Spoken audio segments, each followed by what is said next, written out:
मित्रों, आज की इस वीडियो में हम आप सभी लोगों को बताएंगे कि वह कौन सी 5 चीजें हैं जिन्हें माता लक्ष्मी कहती हैं कि घर से यह 5 चीजें कभी दूसरों को नहीं देनी चाहिए। अगर मनुष्य या फिर कोई औरत अपने घर से इन 5 चीजों को दे देता है तो उसके घर पर भयंकर गरीबी आती है। मित्रों, आज हम आप सभी को मां लक्ष्मी जी की एक प्राचीन कथा के माध्यम से आपको बताएंगे कि वह कौन सी 5 चीजें हैं जिन्हें घर से दे देने पर घर में भयंकर गरीबी आती है। मित्रों, आप सभी को इस कथा के माध्यम से एक ऐसी गहन जानकारी के बारे में पता चलेगा कि एक स्त्री को अपने घर की कौन सी चीजें दूसरों को नहीं देनी चाहिए। जो भी मनुष्य या फिर स्त्री घर से यह 5 चीजें दूसरों को दे देती है तो मां लक्ष्मी उसके घर को छोड़कर चली जाती है। उस स्त्री का परिवार गरीब हो जाता है और उसके दुख भरे दिन समीप आने लगते हैं। मित्रों, आप सभी लोग इस कथा को पूरा सुनना, क्योंकि जो भी मनुष्य इस कथा को पूरा सुन लेता है वह कभी गरीब नहीं रहता। उसके घर से माता लक्ष्मी कभी रूठ कर नहीं जाती। वह सदा एक खुशहाल जीवन व्यतीत करता है। मित्रों, आप सभी से एक विनम्र निवेदन है कि आप इस कथा को पूरा जरूर सुने, क्योंकि आधा अधूरा ज्ञान कभी रास नहीं आता है। जो भी इस कथा को पूरा सुनता है मां लक्ष्मी उसकी झोली खुशियों से भर देती है। मित्रों, विलंब न करते हुए चलिए कथा को शुरू करते हैं। मित्रों, पूर्व काल की बात है। मगध देश में एक अत्यंत शोभायमान नगरी थी। उस नगरी में एक सुमन नाम की स्त्री अपने पति और सास ससुर के साथ निवास करती थी। सुमन एक पतिव्रता नारी थी जो सत्य धर्म का पालन करने में तत्पर और गृह कार्य में दक्ष थी। सुमन का स्वभाव अत्यंत दयालु प्रवृत्ति का था। सुमन किसी को भी चिंतित नहीं देख पाती थी। वह कभी भी किसी को हानि नहीं पहुंचाती थी। वह एक सरल स्वभाव की 7 गुणों से संपन्न स्त्री थी। वह सदैव दूसरों की सहायता किया करती थी। सुमन के पति का नाम संजय था। संजय एक वैश्य था। उसकी अनाज की एक दुकान थी। वह बाजार में लोगों की जरूरत की चीजें बेचा करता था और उन बेचे गए पैसों से अपने घर का खर्च चलाता था। उसका व्यापार पूरे मगध देश में मशहूर था। सभी लोग संजय को बहुत सम्मान देते थे। सुमन अपने पति से बहुत अधिक प्रेम करती थी। वह अपने पति को ही पति परमेश्वर मानकर उसकी सेवा करती थी। सुमन माता लक्ष्मी की एक बहुत बड़ी भक्त थी, इसीलिए वह एक पतिव्रता स्त्री थी। सुमन नित्य पति से पहले जागती थी। अपने घर के आंगन को स्वच्छ करती थी। फिर स्नान आदि कार्य संपन्न करके वह तुलसी को जल देती थी और देवी देवताओं का पूजन करती थी। सुमन अपनी माता लक्ष्मी की उपासना किया करती थी। इस प्रकार से वह रोज अपने नित्य कर्म करती थी। सुमन ने कभी किसी का अनादर नहीं किया। वह सभी के साथ मधुर वाणी में बातें करती थी। सभी लोग सुमन को देखकर कहने लगे थे कि यह तो साक्षात लक्ष्मी के समान गुणों वाली स्त्री है। सुमन अपने परिवार का कितने अच्छे से ख्याल रखती है, उनका आदर करती है, कभी किसी से झगड़ा नहीं करती है और सभी का कहा सुनती है, अपने पति के कहे अनुसार कार्य करती है। कहते हैं ना कि जिस स्त्री के अंदर सच्चे गुण होते हैं वह स्त्री कभी किसी का अहित नहीं चाहती है और उन सभी का सम्मान करती है, यहां तक कि दान धर्म भी खूब करती है। सुमन के द्वार पर जो भी याचक आता है वह उसे दान दक्षिणा दिए बिना वापस नहीं भेजती थी। उसके द्वार से कोई खाली हाथ नहीं जाता था।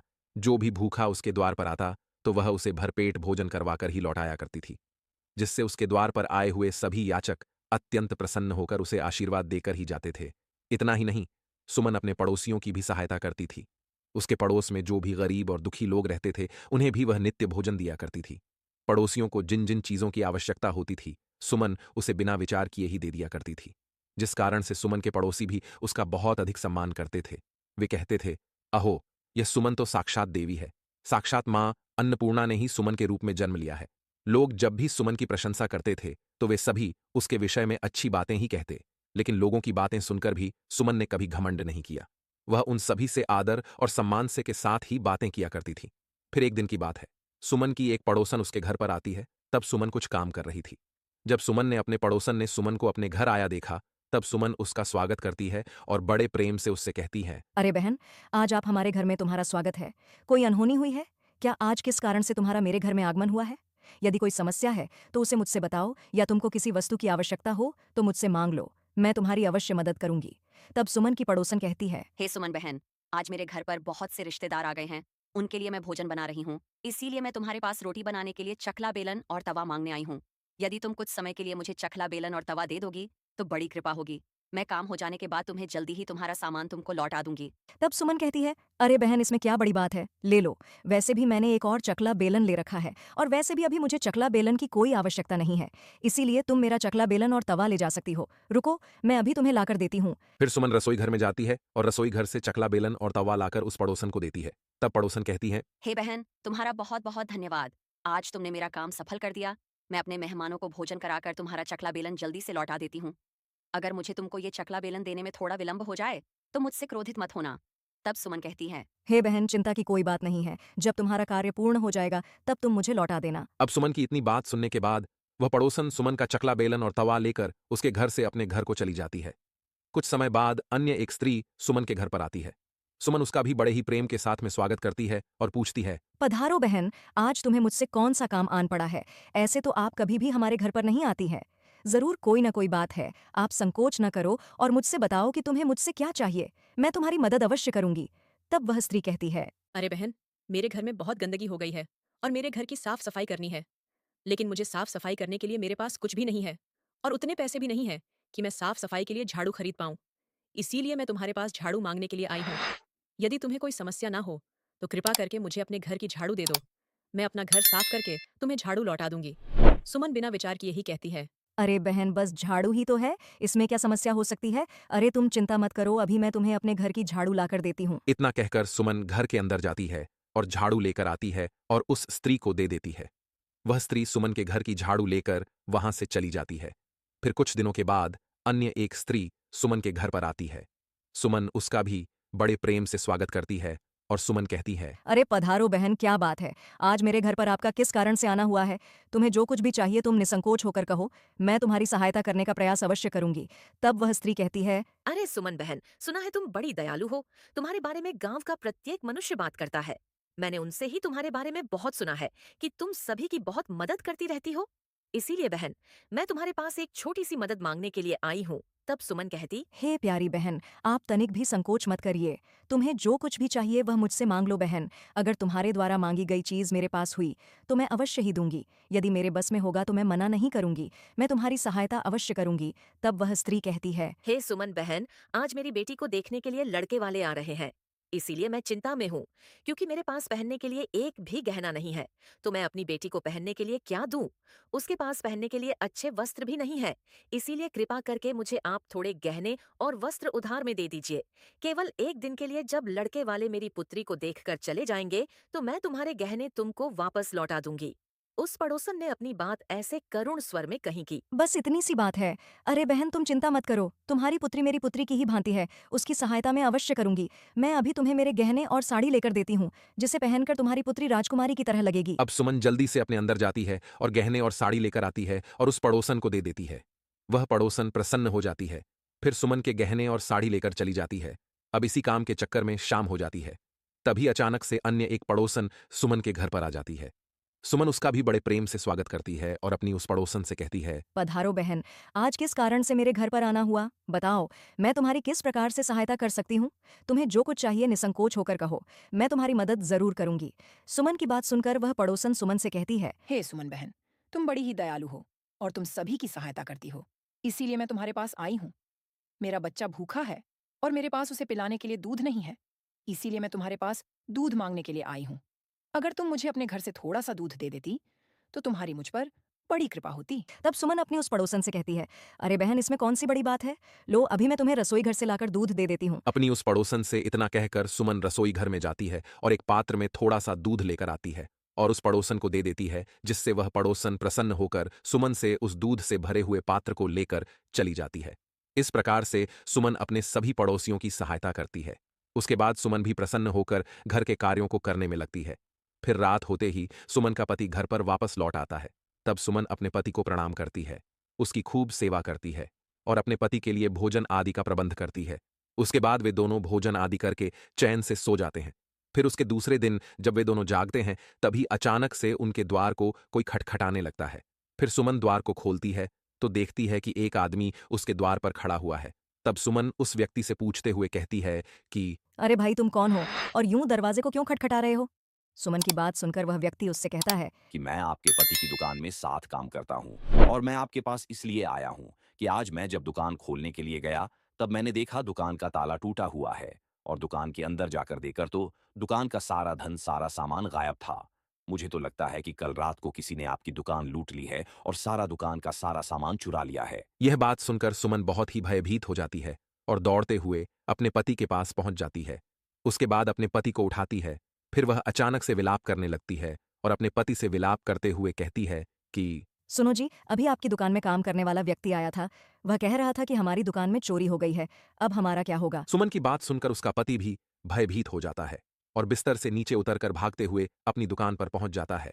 तो वह देखता है कि सच में दुकान में रखा हुआ सारा धन और दुकान का सारा सामान किसी ने चोरी कर लिया है। यह देखकर सुमन का पति बहुत दुखी हो जाता है और दुखी मन से घर वापस लौट आता है। फिर घर पहुंचकर सुमन से सारी बात बता देता है, जिसे सुनकर सुमन भी बहुत दुखी हो जाती है और सुमन अपने पति से कहती है, हे नाथ, आप चिंतित मत होइए, क्योंकि मैंने अपने घर की तिजोरी में कुछ धन इकट्ठा कर रखा है, इसलिए हमारे घर में अभी भी बहुत सारा धन रखा हुआ है, जिससे आप फिर से कोई व्यापार कर सकते हैं। अपने पति से इतना कहकर सुमन कमरे में जाती है और अपने घर की तिजोरी को खोलकर देखती है तो वह तिजोरी भी पूरी तरह से खाली थी, क्योंकि अब उसके अंदर का सारा धन किसी ने चुरा लिया था। यह देखकर सुमन दुखी हो जाती है। उसे समझ में नहीं आ रहा था कि उसके साथ यह क्या हो रहा है। इतने में उसका पति भी उस कमरे में आ जाता है और तिजोरी को खाली देखकर उस पर बहुत क्रोधित हो जाता है। उसके बाद सुमन से क्रोधित होकर पूछते हुए कहता है कि सुमन, मुझे सच सच बताना, इस तिजोरी के अंदर का सारा धन कहाँ गया? तब सुमन अपने पति से कहती है, हे नाथ, मैं तो घर पर ही थी और सारा धन भी इस तिजोरी में ही रखा हुआ था। पता नहीं किस चोर ने सारा धन चुरा लिया, किंतु आप शांत हो जाइए, हम कोई न कोई उपाय करके अपना सारा धन अवश्य ढूंढ लेंगे। तब सुमन का पति उससे कहता है कि ये जो तुम अपने आसपास के पड़ोसियों को घर पर बुलाकर लाती हो, उन्हें खिलाती पिलाती हो, यह उसी का फल है। मुझे तो लगता है कि हमारा धन उन्हीं में से किसी ने चुराया है। फिर सुमन का पति उसे क्रोध में आकर बहुत बुरा भला कहने लगता है। इतने में ही उसकी सास भी आ जाती है और वह अपने पुत्र से पूछते हुए कहती है क्या हुआ? क्यों तुम दोनों इतनी जोर जोर झगड़ा कर रहे हो? तब सुमन का पति अपनी माँ से कहता है, कि देखो ना माँ जी, आपकी बहू की करतूत, इसके घर में रहते हुए तिजोरी में रखा हुआ सारा धन चोरी हो गया। अपने पुत्र की बात सुनकर सुमन की सास भी उसको खरी खोटी सुनाने लगती है और कहती है कि अरे मेरा पुत्र ठीक ही तो कह रहा है, तू ही इन पड़ोसियों को घर की चीजें देती रहती है और बिना कुछ सोचे समझे किसी की भी सहायता कर देती है। उन्हीं में से किसी ने सारा धन चुराया होगा। घर के सभी लोग सुमन को बुरा भला कहने लगते हैं। फिर सुमन अपने पति को दिलासा दिलाने लगती है और अपने पति को दिलासा दिलाते हुए कहती है कि हे स्वामी, मैंने मेरे कुछ गहने हमारी पड़ोसन को दिए हुए थे, मैं अभी उसके पास से वे गहने वापस लेकर आती हूँ। अपने पति से इतना कहकर सुमन अपनी उस पड़ोसन के घर पर जाती है तो वह देखती है कि उसके घर में कोई भी नहीं है और उसके घर पर ताला लगा हुआ है। यह देखकर सुमन और भी ज्यादा दुखी हो जाती है। फिर सुमन वहां से लौटने लगती है, तभी अचानक से उसे उस पड़ोसन के घर के पास रहने वाली एक स्त्री दिखाई है। सुमन उस स्त्री से पूछते हुए कहती है कि अरे बहन, इस घर के लोग कहाँ गए? तब वह स्त्री सुमन से कहती है, क्या बताऊं बहन, इस घर में रहने वाले सभी लोग धोखेबाज हैं, क्योंकि ये मेरा धन लेकर भाग गए हैं। उस स्त्री की बात सुनकर सुमन अपने मन में सोचने लगती है कि अब मैं क्या करूं? ये स्त्री भी मेरे गहने लेकर अपना घर छोड़कर भाग गई है। अब मेरा क्या होगा? मेरा पति मुझे अपने साथ घर में नहीं रखेगा, मेरी तो जिंदगी ही उजड़ जाएगी। ये सब सोचते हुए सुमन निराश होकर वापस घर लौट आती है। वह घर पहुंचकर अपने पति और सास ससुर से पूरी बात बता देती है। सुमन की बात सुनकर उसका पति तो उससे कुछ भी नहीं कहता है, लेकिन उसकी सास सुमन पर बहुत क्रोधित हो जाती है और सुमन को बुरा भला कहने लगती है। अरे मूर्ख स्त्री, तेरे ही कारण हमारा धन वैभव चला गया है। तेरे दान देने की आदत के कारण आज हमारे ऊपर इतनी बड़ी मुसीबत आई गई है। इसलिए अब तू इस घर में नहीं रह सकती है, क्योंकि अगर तू इस घर में रहेगी तो तू बचा कुछ धन भी दूसरों में बांट देगी। इसलिए तू अभी इसी क्षण यहाँ से चली जा। तब सुमन अपनी सास से कहती है, सासू माँ जी, मेरा तो मेरे पति के अलावा इस दुनिया में कोई भी नहीं है, इसलिए मैं अपने पति को छोड़कर कहाँ जाऊँ? फिर सुमन की सास उससे कहती है कि तू कहीं पर मर जा, लेकिन अब तू इस घर में नहीं रह सकती। तेरे ही कारण हमारा घर बर्बाद हो गया है। तू इस घर में रहेगी तो जो कुछ शेष बचा हुआ धन नष्ट हो जाएगा। उसके बाद सुमन अपनी सास के सामने अपने दोनों हाथों को जोड़कर विनती करने लगती है कि हे सासू माँ जी, आप तो ऐसा मत कहिए, मैंने कोई अपराध नहीं किया है, मैं इनके बिना जीवित नहीं रह सकती हूँ। फिर सुमन अपने पति से कहती है कि हे नाथ, आप तो कुछ कहिए, क्योंकि आप तो कुछ बोल ही नहीं रहे हैं। आप माँ जी को समझाइए, ये मुझे घर से निकाल रही हैं। तब सुमन का पति उससे कहता है कि अब मैं क्या बोलूं माँ जी? ठीक ही तो कह रही हैं। तुम्हारी वजह से ही मेरा घर बर्बाद होने की कगार पर आ गया है, इसलिए अब तुम मेरे घर से निकल जाओ। अपने पति की ऐसी बातों को सुनकर सुमन अपने पति के सामने हाथ जोड़कर बैठ जाती है और कहती है कि हे नाथ, आप ऐसा ना कहिए, मैंने कोई अपराध नहीं किया है, क्योंकि मैं आपके बिना जीवित नहीं रह पाऊंगी, इसलिए आप मुझ दासी को घर से मत निकालिए। लेकिन सुमन का पति और सास उसकी एक भी बात नहीं सुनते हैं और सुमन को अपने घर से धक्के मारकर निकाल देते हैं। उसके बाद सुमन की सास उससे कहती है कि अब तू यहाँ से चली जा और कभी भी लौट कर मत आना जा। किसी नदी में कूद कर अपने प्राण दे दे, लेकिन अब तू इस घर में नहीं रह सकती है। फिर सुमन दुखी होकर विलाप करते हुए अपने पति के घर को छोड़कर दूसरे नगर की तरफ चली जाती है।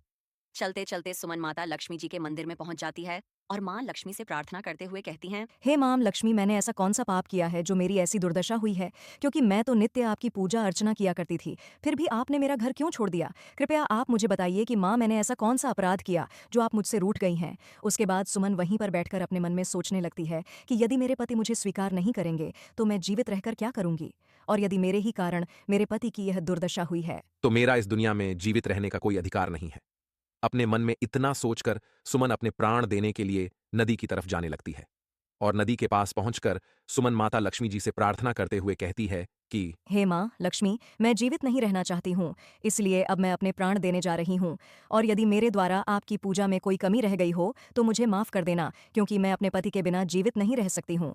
इसीलिए अब मैं इस नदी में कूदकर अपने प्राण दे दूंगी। इतना कहकर सुमन नदी में कूदने ही वाली होती है कि तभी अचानक से साक्षात माँ लक्ष्मी जी उस नदी में प्रकट हो जाती हैं और माँ लक्ष्मी जी सुमन से कहती हैं। रुक जाओ पुत्री, रुक जाओ पुत्री, तुम यह क्या कर रही हो? तब सुमन आंखें खोलकर देखती है कि उसके सामने साक्षात माँ लक्ष्मी जी खड़ी है। माँ लक्ष्मी जी के दर्शन पाकर सुमन बहुत ही प्रसन्न हो जाती है और माँ लक्ष्मी जी को बारंबार प्रणाम करती है। उसके बाद माता लक्ष्मी जी से कहती हैं, हे माँ लक्ष्मी जी, मुझे क्षमा कीजिए, क्योंकि मैं बहुत बड़ा पाप करने जा रही थी। तब माता लक्ष्मी जी सुमन से कहती हैं कि हे पुत्री सुमन, मनुष्य को कभी भी स्वयं अपने प्राण नहीं लेने चाहिए। ऐसा करना महापाप माना जाता है, क्योंकि ईश्वर ने मनुष्य को इतना महत्वपूर्ण शरीर प्रदान किया है, उसे ऐसे नष्ट नहीं करना चाहिए। फिर सुमन माता लक्ष्मी जी से कहती है कि हे माँ लक्ष्मी, मैं विपत्ति से विवश होकर ऐसा कर रही हूँ, क्योंकि मेरे पति ने मेरा परित्याग कर दिया है और एक स्त्री को अपने पति के घर को छोड़कर कहीं नहीं रहना चाहिए। इसलिए मैं अपने पति के बिना जीवित नहीं रहना चाहती हूँ, इसी वजह से मैं अपनी जान देने जा रही हूँ। तब माता लक्ष्मी जी सुमन से कहती हैं कि हे सुमन, मैं सब कुछ जानती हूँ और यह भी जानती हूँ कि तुम्हारे पति ने तुम्हारा त्याग क्यों किया है। तुम्हारे साथ यह सब तुम्हारी ही भूल के कारण हुआ है। तुमने भूलकर अपने घर की कुछ ऐसी चीज़ों का दान किया था जिसकी वजह से मुझे तुम्हारा घर छोड़कर जाना पड़ गया था, क्योंकि जो भी स्त्री अपने घर की इन चीज़ों को दूसरों को दे देती है उनके घर में मेरा वास नहीं होता है और मैं उन वस्तुओं के साथ ही उसका घर छोड़कर चली जाती हूँ। हे माँ लक्ष्मी जी, ऐसी वे कौन सी वस्तुएं हैं जिन्हें दूसरों को देने से आपका वास होना बंद हो जाता है? और कृपया आप मुझे बताने की कृपा करें कि मैंने ऐसी कौन सी वस्तुओं का दान किया था जिस कारण से आपने मेरे घर का त्याग किया है। सुमन की बात सुनकर माता लक्ष्मी जी सुमन से कहती हैं कि हे पुत्री, अब मैं तुम्हें जिन चीज़ों के बारे में बताने जा रही हूँ जो किसी भी स्त्री को दूसरों को नहीं देनी चाहिए, इन चीज़ों का दान करने पर मैं उस घर को छोड़कर चली जाती हूँ। इसे ध्यान से सुनना। हे पुत्री सुमन, सबसे पहली वस्तु है चकला, बेलन और तवा। किसी भी स्त्री को अपने घर का चकला, बेलन और तवा भूल कर भी दूसरों को नहीं देना चाहिए, क्योंकि रसोई घर में इन वस्तुओं का सबसे अधिक महत्व होता है और इन वस्तुओं की पवित्रता सदैव ही बनी रहनी चाहिए। इन्हीं वस्तुओं से भगवान के लिए प्रसाद बनाया जाता है और तवे पर बनी पहली रोटी को भी गाय को खिलाई जाती है। इसीलिए इन वस्तुओं को हमेशा स्वच्छ और शुद्ध रखना चाहिए और कभी भी दूसरों को नहीं देना चाहिए, क्योंकि इन वस्तुओं को दूसरों को देने पर ये वस्तुएं अपवित्र हो जाती हैं। उसके बाद इन वस्तुओं का उपयोग करने से अशुभ फल की प्राप्ति होती है। इसीलिए तुमने अपने रसोई घर के चकला, बेलन और तवा अपनी पड़ोसन को देकर पहली बड़ी भूल की है। दूसरी वस्तु जो तुमने दूसरों को देकर भूल की है वह यह है कि तुमने अपने घर की झाड़ू अपनी पड़ोसन को अपने घर की झाड़ू दे दी थी, जिस वस्तु में सदैव मेरा वास होता है और जो वस्तु मुझे सबसे अधिक प्रिय है, तुमने उस वस्तु को ही अपनी पड़ोसन को दे दी थी। तो फिर मैं तुम्हारे घर में कैसे ठहरती? हे पुत्री सुमन, जो भी स्त्री अपने घर की झाड़ू दूसरों को दे देती है, मैं उसके घर को त्याग देती हूँ, क्योंकि झाड़ू से ही घर की स्वच्छता की जाती है। और ध्यान रखना कि जिस भी स्थान पर स्वच्छता होती है उसी स्थान पर मेरा वास होता है। और सुमन, इस बात का ध्यान रखना कि घर में झाड़ू को सदैव छिपा कर रखना चाहिए। झाड़ू पर भूल कर भी बाहरी व्यक्ति की नज़र भी नहीं पड़नी चाहिए, क्योंकि झाड़ू एक अत्यंत पवित्र वस्तु होती है। इसे गलती से भी पैर नहीं लगाना चाहिए और इससे कभी विष्ठा आदि प्रकार की गंदगी साफ नहीं करनी चाहिए। तीसरी वस्तु जिसे एक स्त्री को कभी दूसरों को नहीं देनी चाहिए वह वस्तु है आभूषण। एक स्त्री को अपने आभूषण कभी अन्य स्त्रियों को भूल कर भी नहीं देने चाहिए, क्योंकि मैं सदैव ही आभूषणों में वास करती हूँ और स्त्री के 16 श्रृंगार में गहनों का बहुत अधिक महत्व होता है। एक विवाहित स्त्री को अपने आभूषण कभी भी अन्य स्त्री को पहनने के लिए नहीं देने चाहिए। जो स्त्री अपने आभूषण अन्य स्त्रियों को देती है उसके जीवन में संकट के बादल छा जाते हैं, जैसे कि तुमने अपनी पड़ोसन को पहनने के लिए अपने गहने दिए हुए थे और जब तुम उन गहनों को मांगने के लिए गई तो वह पड़ोसन तुम्हारे गहने लेकर भाग गई, जिससे तुम्हारे जीवन में संकट के बादल छा गए। मित्रों, माता लक्ष्मी जी सुमन से आगे कहती हैं, हे पुत्री सुमन, अब मैं तुम्हें चौथी वस्तु के बारे में बताती हूँ जिसे भूलकर भी एक स्त्री या पुरुष को संध्या काल के समय दान नहीं करना चाहिए। वह है दूध। किसी भी मनुष्य को शाम हो जाने के बाद कभी सफेद रंग की वस्तुओं का दान नहीं करना चाहिए, किंतु तुमने संध्या काल के समय अपनी पड़ोसन को दूध का दान किया था, जिसकी वजह से अब तुम्हारे जीवन में दुर्भाग्य आ गया है, क्योंकि संध्या काल के समय सफेद रंग की चीजें दान करने से मनुष्य के जीवन में अशुभ समय आता है। मित्रों, माँ लक्ष्मी जी सुमन से कहती हैं कि हे सुमन, मैंने तुम्हें उन सभी वस्तुओं के बारे में बता दिया है जिनका कभी दान नहीं करना चाहिए। यह वस्तुएं कभी दूसरों को उधार में अथवा उपयोग के लिए नहीं देनी चाहिए, और तुमने इन्हीं वस्तुओं का दान किया था, जिसके कारण आज तुम्हारे जीवन में ऐसा दुर्भाग्य का समय आ गया है। हे माँ लक्ष्मी जी, मुझसे बहुत बड़ी भूल हो गई, क्योंकि मुझे इन वस्तुओं के बारे में कोई जानकारी नहीं थी, इसलिए आप कृपया मुझे क्षमा कर दीजिए और अब आप मुझे प्रायश्चित करने का उपाय बताइए। फिर माता लक्ष्मी जी सुमन से कहती हैं कि हे पुत्री, तुम्हें जितना प्रायश्चित करना था उसे पहले ही कर लिया है, इसीलिए अब तुम वापस अपने घर लौट जाओ। मैं अभी तुम्हें तुम्हारा संपूर्ण वैभव और धन संपत्ति लौटा देती हूँ। सुमन से इतना कहकर मां लक्ष्मी जी उस स्थान से अंतर्ध्यान हो जाती हैं। उसके बाद सुमन भी मां लक्ष्मी जी का धन्यवाद करके वहां से अपने घर की तरफ जाने लगती है। तभी अचानक से उसने देखा कि उसका पति उसे ढूंढते हुए उसी की तरफ ही चला आ रहा होता है।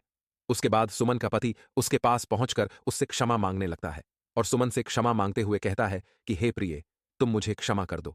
मैंने तुम्हें बहुत भला बुरा कहा था। तुम तो साक्षात देवी के समान हो और मां लक्ष्मी की कृपा से हमें हमारा सारा धन वैभव वापस मिल गया है, और जिन लोगों ने हमारा धन लूटा था उन सभी लोगों ने स्वयं हमारे घर आकर हमारा धन हमें वापस लौटाया है और तुम्हारा नाम लेते हुए क्षमा भी मांगी है। अपने पति के मुख से ऐसी बातों को सुनकर सुमन बहुत प्रसन्न होती है और अपने पति के साथ वापस घर लौट आती है। मित्रों, अब माता लक्ष्मी जी की कृपा से सुमन के घर में फिर से सुख समृद्धि आ गई थी, और उसके बाद से सुमन ने कभी भी अपने घर की ये 4 चीजें दूसरों को नहीं दी। फिर सुमन अपने छोटे से परिवार में सुखपूर्वक से अपने जीवन का निर्वहन करने लगी। मित्रों, आप लोगों को भी इन चारों वस्तुओं को भूलकर भी दूसरों को नहीं देना चाहिए, क्योंकि ऐसा करने से उसके जीवन में दुर्भाग्य आता है। तो मित्रों, आप लोगों को यह कथा कैसी लगी, हमें कमेंट बॉक्स में अवश्य बताइएगा। और अगर आप सभी लोगों ने अभी तक हमारे चैनल को सब्सक्राइब नहीं किया है, तो ऐसी ही ज्ञानवर्धक कथाओं के लिए आप सभी लोग हमारे चैनल को भी सब्सक्राइब करें और सभी वीडियो की नोटिफिकेशन के लिए नोटिफिकेशन बेल को भी अवश्य दबाएं, जिससे आपको सभी वीडियो की नोटिफिकेशन सबसे पहले मिल सके। साथ ही साथ कमेंट बॉक्स में राधे राधे लिखना ना भूलें। मित्रों, वीडियो को यहां तक देखने के लिए आप सभी लोगों का दिल से धन्यवाद।